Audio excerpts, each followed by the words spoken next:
Hello सांग मैंने मु जो कही सोशल मीडिया रे एणु तेणु वीडियो देखा अपेक्षा चलतु आम जगन्नाथ संस्कृति को बुझा जड़े भल ओडिया हवा।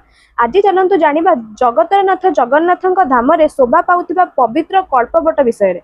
चलतु प्रथमे जानिबा कल्पवट कौन। उत्तर कल्पवट हेउची श्रीमंदिर बेढ़ारे मध्य थिबा एक पुराण प्रसिद्ध वटवृक्ष। नेक्स्ट क्वेश्चन को जिबा कल्पवट केउंटी अवस्थित। उत्तर यह सत्यनारायण मंदिर एवं मुक्ति मंडप मध्य अवस्थित। नेक्स्ट क्वेश्चन कल्पवट संपर्क में क्यों पुराण में वर्णना मिले।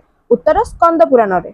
नेक्स्ट क्वेश्चन कल्पवटर मुख्य विशेषत्व कौन। उत्तर कल्पवट मनोवांछा पूरणकारी वृक्ष भाव परिचित। नेक्स्ट क्वेश्चन कल्पवट चारिपटे कौन रही। उत्तर कल्पवट चारिपटे एक चांदिनी मंच निर्मित अच्छी। नेक्स्ट क्वेश्चन बटवृक्ष मंदिर केउठी अवस्थित। उत्तर बटवृक्ष मंदिर कल्पवट मूलर पूर्व दिगरे अवस्थित। नेक्स्ट क्वेश्चन कल्पवट तले केउं देवता पूजा हुए। उत्तर बट गणेश और बाट मंगला पूजा हुए। नेक्स्ट क्वेश्चन कल्पवट सह जगन्नाथ दासक संपर्क कौन। उत्तर जगन्नाथ दास कल्पवट तले बसी भागवत रचना करथिले। कल्पवट संपर्क में भक्त मानक विश्वास कौन। उत्तर कल्पवट चारिपटे 3 थर प्रदक्षिण कले मनोकामना पूरण हुए। नेक्स्ट क्वेश्चन कल्पवट सह श्री चैतन्य संपर्क कौन। उत्तर जगन्नाथ दासक सह श्री चैतन्य साक्षात कल्पवट तले होइथिला। नेक्स्ट क्वेश्चन कल्पवटर आयुर्वेदिक महत्व कौन। उत्तर यार किछि अंश रोग निवारण रे व्यवहृत हुए।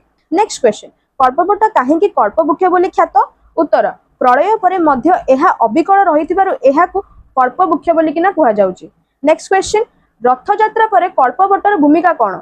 3 विग्रह कल्पवट निकट रे किछि समय रही परे मंदिर को प्रवेश करंती। नेक्स्ट क्वेश्चन कल्पवटर प्राचीनता केमिति वर्णित। उत्तर यह सत्य तेत्रा द्वापर और कली जुगर अवस्थित बोली कुहा जाए। मार्कंडेय मुनि केउंठी बाल मुकुंद को दर्शन करथिले। उत्तर कल्पवट निकट रे बटपत्र रे शयन करुथिबा बाल मुकुंद को दर्शन करथिले। आज पई एतिकी पुणी देखा हबा नुआ एक वीडियो रे जगतर नाथ जगन्नाथ प्रति ओडिया मानकर प्रिय ठाकुर जगन्नाथଙ୍କ विषय रे आउ गोटे नुआ टॉपिक सहित सेतबेले जाए बहुत हसंतु रहिली। जय जगन्नाथ।